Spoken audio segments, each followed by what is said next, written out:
Welcome to our morning show today on WRC Radio. We are here to talk history, one of my favorite subjects. And we have some history from right here in our area, from Wonewoc. We're going to talk about the Hobo Hotel restoration. We have members of Wonewoc Lions, Julie Ott, Richard Kilmer, and Alicia Cosnahan are all here to talk about the restoration. Also, a big weekend coming up here. Julie, I'm guessing the planning's been going on for a long time, but here we are. This Saturday is a big day, isn't it? This Saturday is the day, August 15th. We're teaming up with the farmers market folks that typically are there every Saturday. And the event starts at 9 o'clock in the morning, goes to about 2. The actual raising of the Hobo Hotel will start around 10 o'clock. Not sure how long that'll take, but a group of men and women, maybe, from the heritage community. We've hired them to do the work on it, the restoration pieces, and they came to us and said, how about if we actually do the old-fashioned lifting of the building, the structure, and move it down the street? And I'm like, wow, that'd be pretty cool. So there's going to be about 50 to 60 persons that physically lift it. It'll be all braced up, and you're going to have a dry run, I think, today or tomorrow to make sure it's going to work, and walk it about 150 yards maybe, down the same street and place it on a foundation that they've already started with there along Washington Street, which is County Double F, and the 400 bike trail. So it can be seen right from Highway 33 and the bike trail, and hopefully bring people into the village. Now, you wonder how this is physically possible to actually get this done, but you've got it figured out, it sounds like. The Amish do it. Yeah. One of the workers is an ex-Amish person, and they've moved these buildings before where he was before. So it was his idea, John Lambright, it was his idea to do this, and we were all like, oh, that sounds really cool. That would be a really good, even a good fundraising event, because it's, not cheap moving this building and restoring the chimney and moving it out of the floodplain, because it was damaged so bad in the floods that it was going to be torn down. But we did get a grant from Juneau County to fix the wall that was damaged, and it was a Love Your Block grant. So each town in the county got a grant, and we used part of our money to help start to restore this. And then decide, well, if another flood comes, all that work's going to go to waste. So we're moving it out of the floodplain. Can you give us a little background on the Hobo Hotel for those of us that didn't grow up around Wonewoc, Richard? Right. Okay, so Wonewoc was on the 400 line. The 400 line from Chicago to Minneapolis were the midpoint, 200 miles from Chicago, 200 miles from Minneapolis, and the Chicago Northwestern trains went through there.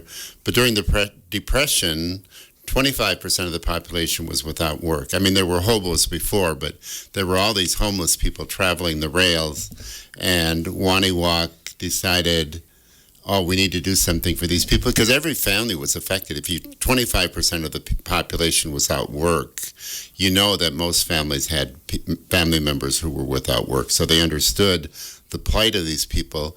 So they turned this shed into, it used to be the town jail, into a place for them to stay, put in bunk beds, a stove, and provided food for them, like 2 loaves of bread. And I mean, there was a whole list of the stuff that they would bring down there: coffee, potatoes. The hobos could get off, they could wash their clothes on this, heat water and wash their clothes. They could have a good meal. And it was really a very popular place for these people to stop. But then after the Depression was over, people didn't want a memory of this, so most of these places were torn down. I think there's one other one that we know of in Michigan that still stands. There's carvings in there from the hobos, and so it's kind of an important part of history. Why did Wonewoc choose to save the hotel or not tear it down? Well, they used it as a shed. They stored stuff in there. So, and it was just kind of, there's these old sheds around everywhere. So it was kind of a nondescript building. People are like, oh, can I stay at the Hobo Hotel? And I'm like, it's a shack, So it's not a very beautiful building, because it was, for homeless people to stay in. Yeah. But again, applaud the community, Julie, because not a lot of communities probably open their arms to people that were, hobos or traveling the rails, right? Right. The community back then and still is today, very generous and working together to help people. I mean, it's not just our Lions Club, but it's a development corporation and the Legion group that we have doing things all the time. That a lot of us wear different hats, but we're all together and we do things for the community. And our logo is obviously with the Lions we serve, so that's part of our service to our community. And Alicia, this has got to be exciting for you as you look at the way your community is stepping forward to preserve the past, right? Oh yeah, for sure. It wasn't just a few years ago that the village was actually still using it as a shed. We had benches stored in it. So when we were able to get this grant and to repaint the outside, make a new wall for that one wall that we had gotten damaged in the flood. It actually floated away, the wall did, and a farmer found it and brought it back to us. And once we got the wall back, we were actually able to save about 13 carvings off of that wall by cutting them out of the old wood and preserving them too.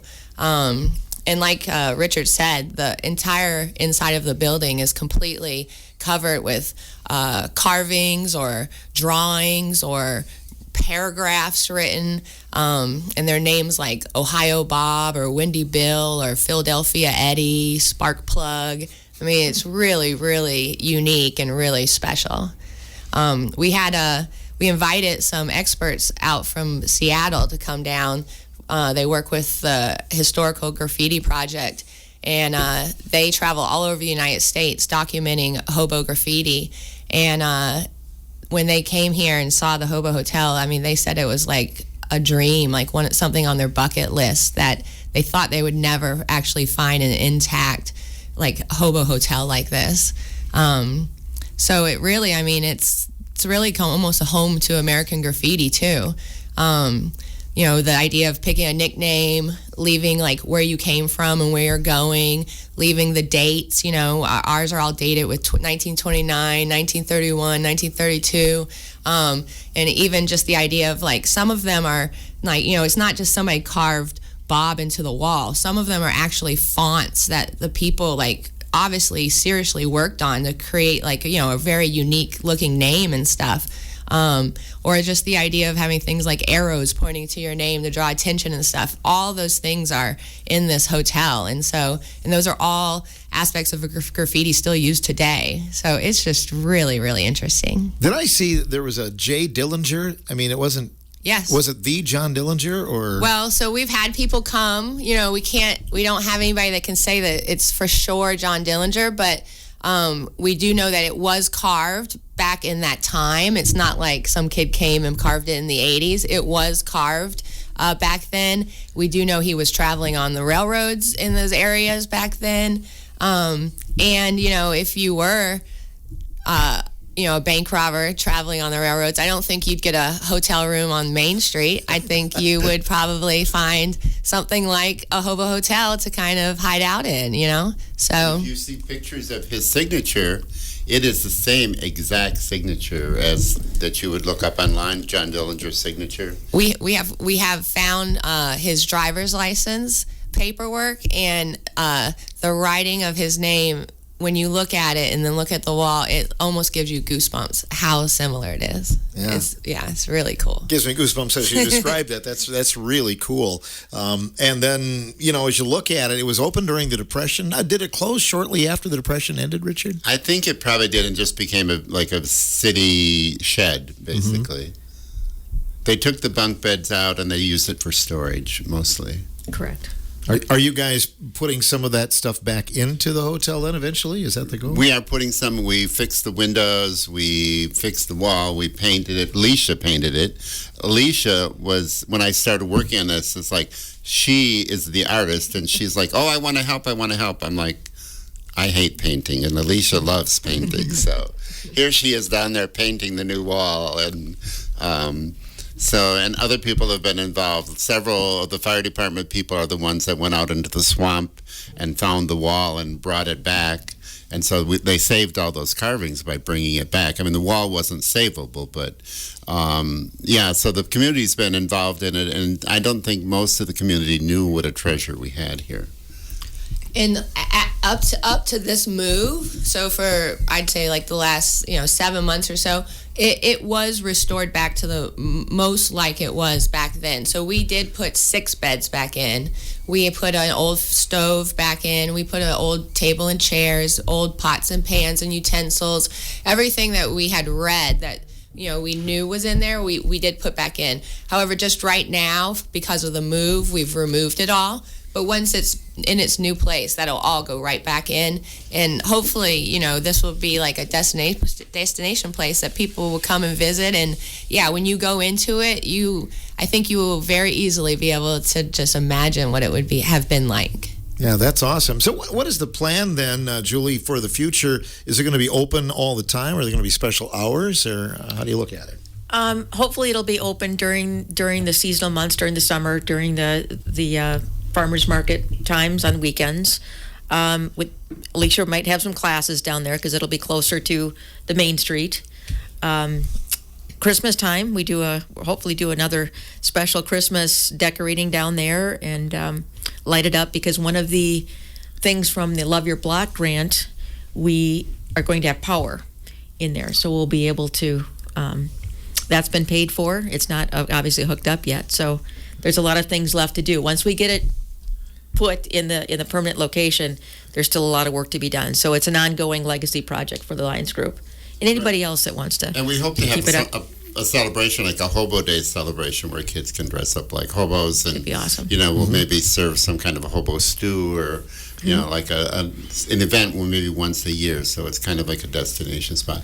There is still a hobo organization. The king of the hobos is coming next week to dedicate the building, and he's got a plaque for us that he's going to put in. He wrote a song about Wonewoc. His name is Luther Jett, and he's been elected king of the hobos 2 or 3 times. So it's amazing that there still is a hobo organization. And actually, he can't come to the move because they're having their annual convention that weekend in Iowa. Okay. But he'll be here next week, so that's really cool. Yeah. So you want people to come out this weekend, Julie? Yeah, absolutely. And watch this. So what's the time frame coming up on Saturday then? Well, the start of the move, hopefully, is going to be at 10 a.m., where the guys pick it up and start trucking it down the road there. We'll have some traffic direction. We have a lot of people from our Lions group and the fire department will help with parking and traffic and so forth. So it's all taking place right around 10 a.m. on Washington Street and Double F by the Village Hall Fire Station. Multiple news crews hopefully will be there, both radio and TV. We're going to do a live feed from our Chamber of Commerce.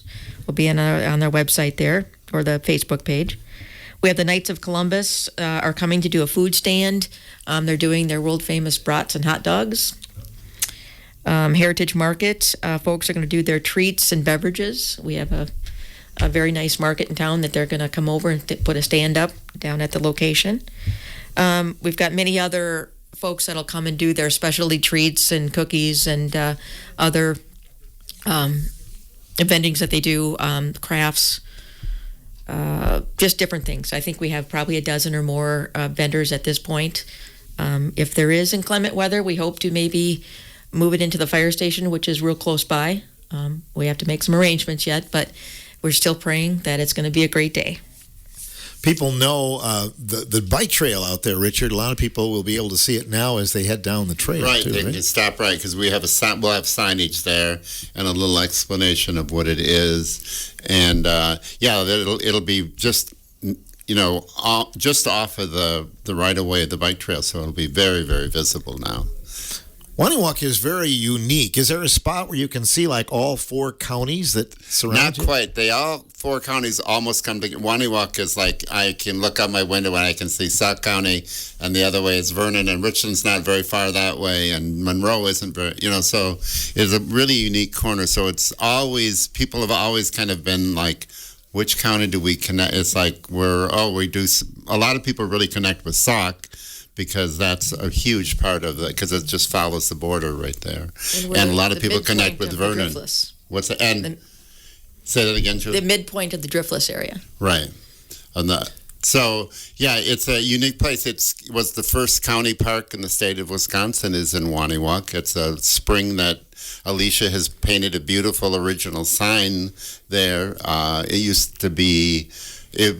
Wonewoc is one of the original circuses was started in Wonewoc. Belle Case La Follette was born in Wonewoc, fighting Bob La Follette's wife, who was a very famous woman in her own right. So yeah, it's a very neat little town. I hope people that are listening that play our Triviathon game on WRCO are marking some of these things down, because these are good trivia questions. Alicia, as you look at it, what else do you look at as far as Wonewoc and its uniqueness? Well, like Richard said, we are home to one of the earliest circuses in Wisconsin. I'm not sure if a lot of people know, but Wisconsin is actually, like, one of its nicknames is Mother of Circuses. So over 100 small circuses began in Wisconsin, but we're home to one of the earliest, and that's the Dode-Fisk Great Combined Railroad Show. Dode-Fisk, the Fisk family was a huge family that donated a lot of land and did a lot of things, but Dode-Fisk started with the dog and pony show, but then grew his circus large enough that it was a 25 train car circus that went all over the United States. We're home to the most educated horse in the world, Bobby. That was his trick horse that he would go around with. He could tell time. He could work a cash register and give you change. He could dance really well.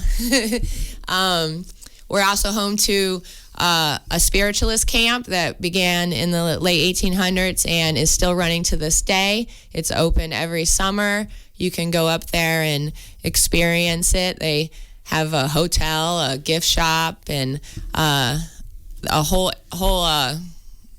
place up there. 32 miniature homes in a circle, a tabernacle in the center. It's very, very unique and different, and very different. Are there many of those left? I mean, there aren't too many left, are they? I don't believe that there's many still working spiritualist camps to this day. Yeah, and what they were saying is, like, the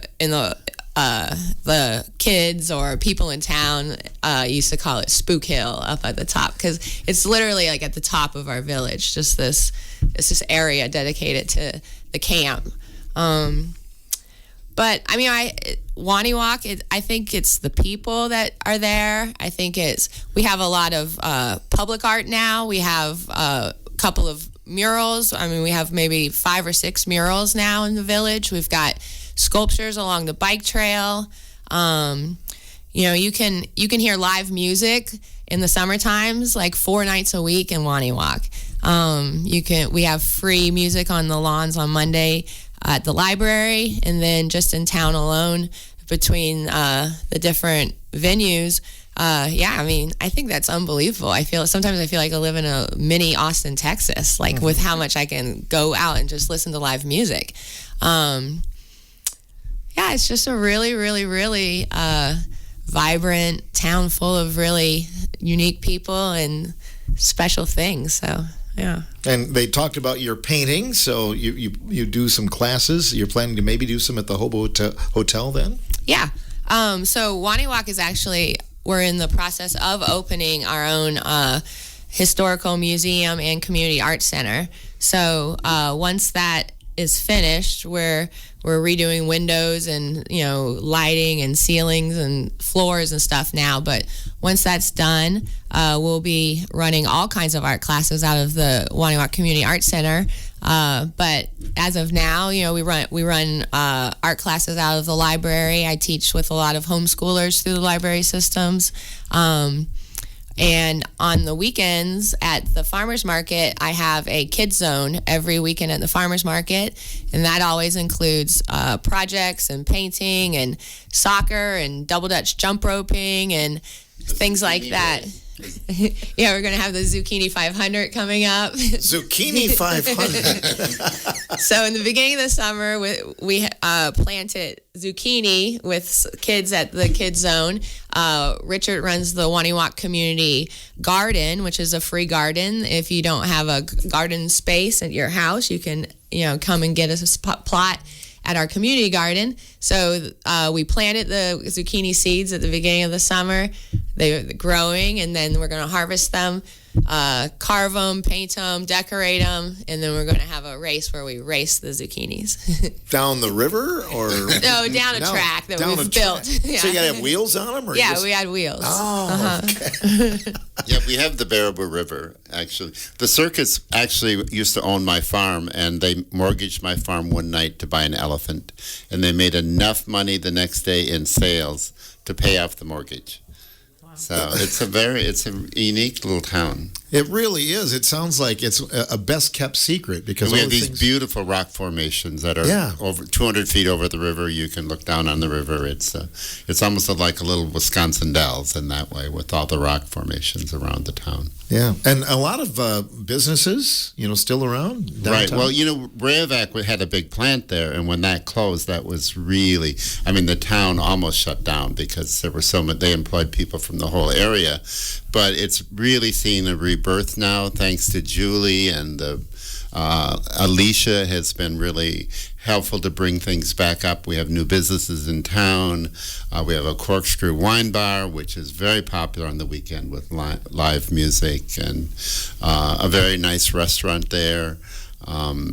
So yeah, it's definitely, the town has and luckily so many of these small towns, the buildings have burned, but Wonewoc's Main Street is pretty much intact. We had a huge fire in the late 1800s that burned quite a bit of the town, but it was rebuilt back up. But almost all of the original buildings are still there from the 1800s. Yeah, very nice downtown. I think we're one of the few villages that still has our consecutive buildings in a row still. Like a lot of towns, there is like a gap where there's just a building that was there and it's totally gone. And we have consecutive buildings that still go, together with no gaps. I think that is something that's a little special about it too. I think the businesses in our town are lovely.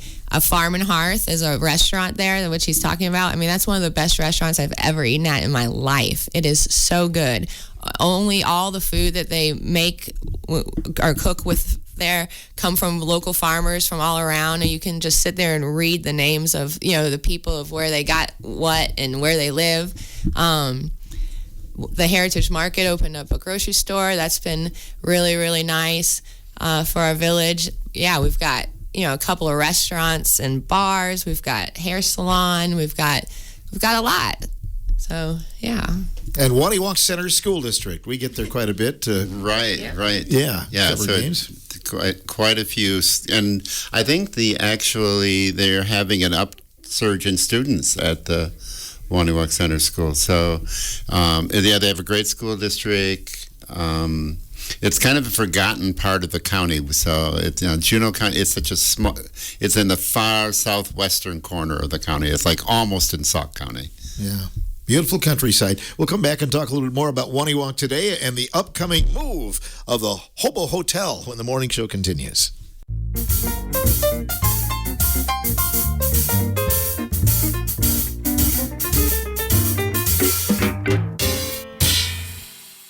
You can be a part of Wonewoc history this weekend, the Hobo Hotel restoration. They're going to be moving the hotel, and I think it's going to be a great thing for us just to stand and watch. I don't plan to lift anything, Richard, but... No, I don't think the Heritage people want... they have their insurance to cover their people who are moving it, so the other people really can't join in, but it should be quite a fun project. It reminds you of Amish barn movings. Mm-hmm. Tell us why it's called the Hoover Hotel, or why it was. Right. During the Depression, President Hoover was the president, and they blamed the Depression on him. So all of the hobo camps were called Hoover camps, or they were all named after him as kind of a pun to blame him for the Depression. So that's why it's called the Hoover Hotel or the Hobo Hotel, both. And there'll be signage up, I guess, eventually to kind of direct Right. people. There is a that way? sign there now, but we'll probably have more. And the King of the Hobos is coming next week, and he's going to dedicate it. And he has a plaque for us and all of that. Have you heard the Wonewoc song yet? Has he? No, he mailed me a copy, but I haven't gotten it yet. So hopefully it'll be here by Saturday. He would be here for the moving, but the National Hobo Convention is in Iowa that weekend, so he has to be there because he's the king of the hobos. But I didn't even know there were still kings of the hobos, but they elected him again last year as king of the hobos. So he'll be in Iowa, and he'll just come up afterwards. He has come up probably. after he gets in Iowa, right. And he has a plaque, and he wrote a song about Wonewoc. He talked to the town historian, Daryl, and got a bunch of stuff about the town, and so I'm curious to hear the song. Yeah, we are curious. Daryl Hanold, he's done a lot as far as history and finding some of its roots, hasn't he, Alicia? Yes, I'd say Daryl's dedicated probably the last 30 years of his life to researching, documenting, getting stories from people before they've passed. He has an entire section at the Wonewoc Library of local history, different binders, all about different subjects. He's written a few books. He's written quite a few papers on things. So one of the papers he has written is one about the Hobo Hotel, which we have printed, and we'll have those that day at the move. Yeah, there's a picture right of it on your pamphlet, isn't it? Mm-hmm. Yes, and you get a good shot of it. You're going to have a lot of things for kids to do on Saturday, too, aren't you? Yes. So this weekend with the Kids Zone, every weekend we have Kids Zone at the market, but this week it'll be completely geared around the idea of the hobo in the hotel. So we'll be making pine needle soda with Andy Ringquist, a local person who knows a lot about nature and the plants and the trees. You'll be able to build your own bindle. And the bindle is kind of like that pack on the stick that a lot of people can visualize when they think of a hobo. And the kids will get their own sticks. They'll get their own bandanas. They'll get things to put in them like harmonicas and pencils and different things. So we also have face painting. So hopefully you'll come out, you'll have a good time and learn a lot about the history of hobo and kind of about their life. You can learn about the hobo language. They had like a language that they kind of used amongst each other that were symbols. They could tell you like, a nice lady lives here, she gives hot meals, or a mean, person lives here, don't stop, or mean dogs here, run, things like that. And they used to leave these little markings to each other just to let each other know stuff, so you can learn things like the hobo language when you come, different things like that. Who knew that? Pick your own hobo nickname. Yeah, there you go. I'm not sure what mine would be.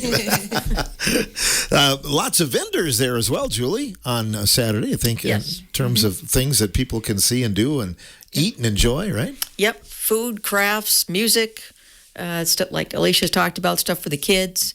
Also, our fundraiser booth will be raising money still, ongoing. We have a GoFundMe page on the Art Museum Facebook site and also the Chamber of Commerce site. We also have some banners and posters around town with the QR code on them.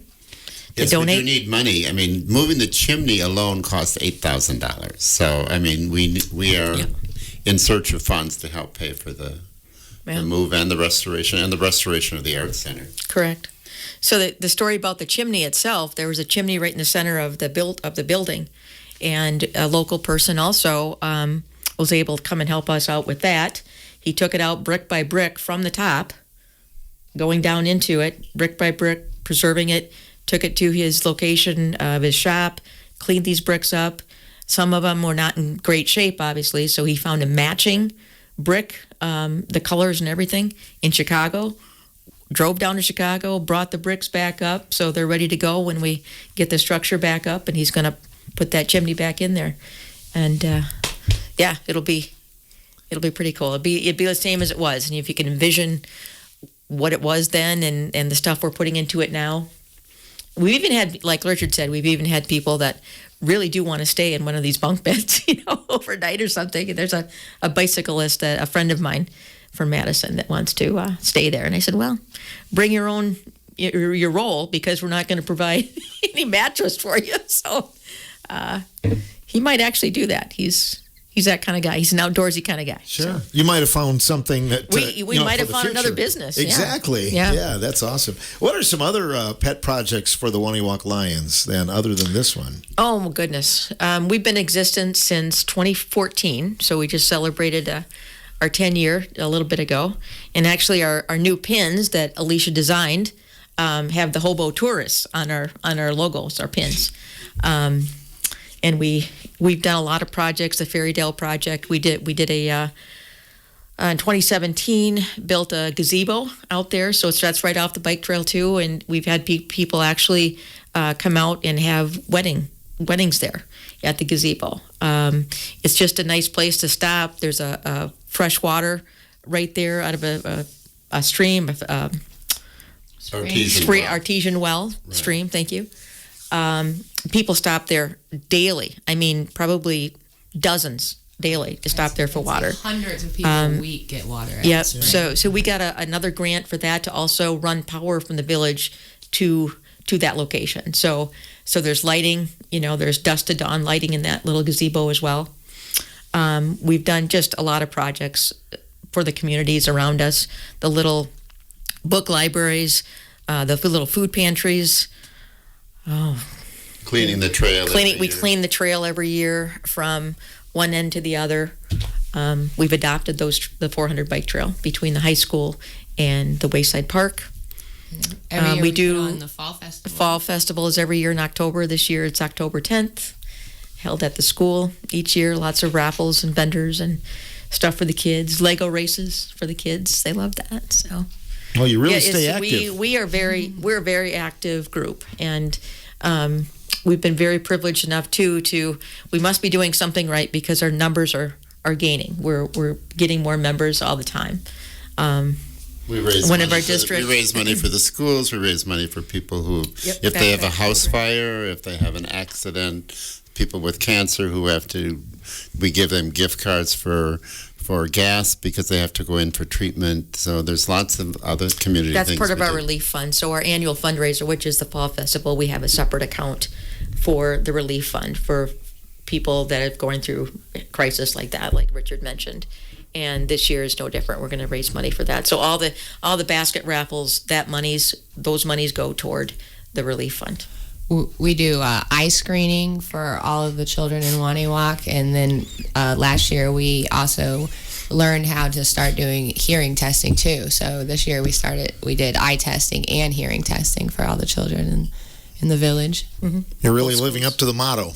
We serve, right? We serve. Really are, promoting your hometown and everything. What excites you the most about Saturday and people coming to Wonewoc, perhaps for the first time, Alicia? Well, I mean, the Hobo Hotel, it really is a really, really, really unique thing. I mean, just to see the people's names carved into the walls and the drawings and things, it really is neat, just to think of what that person's year was like or life was like on the roads. I think it's a really special part of history. It's not something that you can go anywhere and find. So, I think it is really, really special. So I am so excited that the building, looks the way it does now. I mean, the amount of work that we've put into it and how nice it looks now is incredible. And I'm just excited to get to share the history of it with people and kids, and to just teach as much information as we can about, the building and the history of it. Right. I think it's important, especially for the young people, to know about what went on during the Depression and the hard times that people had. Right? Yeah.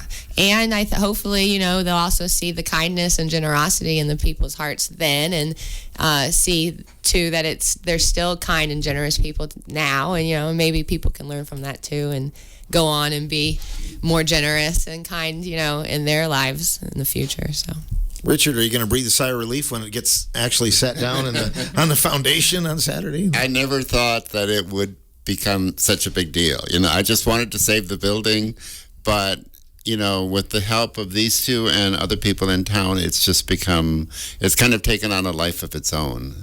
And that's really exciting to see. Yeah, you guys have done it well. Julie, anything else that you want to add today? Well, just come on down on Saturday and join in the festivities and the fun and moving. Yeah, in moving the building. Donate whatever you can. If it's $10, if it's $100, we'll take anything. I mean, obviously, it's going to take some more monies to keep it going. Once it's there, obviously, we've got the floor to keep going with. There's going to be a wood floor, which is kind of rough wood from Richard's farm. We got, of course, the lighting is paid for, but just a lot of things, decorating around the outside, probably a bench or two, just decorate it up, flower beds, things like that. So we want to make it a destination for people to come and see Wonewoc for the first time, or, for those people that grew up in Wonewoc, some of them didn't even know about the history of the things we've been talking about today, and they're revitalized. Oh, we've got to see this. We got to be a part of this. So it's just bringing a lot of energy to our folks, and come on down and join in the fun with us, and be a part of everything. And Lions too. I mean, we're just always looking for help, and we'll put you to work if you wanted to pitch in and help with that day and any other time too. We're always open for new members and things. So it's a very important group to us. We're very happy to help our community. Great. Well, you all have done a great job representing today, and makes us want to go to Wonewoc Saturday. It starts at 10, but any time of the year, right? So lots of things to see and do. Thanks for joining us today. Julie Ott, Richard Kilmer, Alicia Cosnahan joining us, and all roads lead to Wonewoc, not only this Saturday, but through the year, or down the 400 bike trail as well.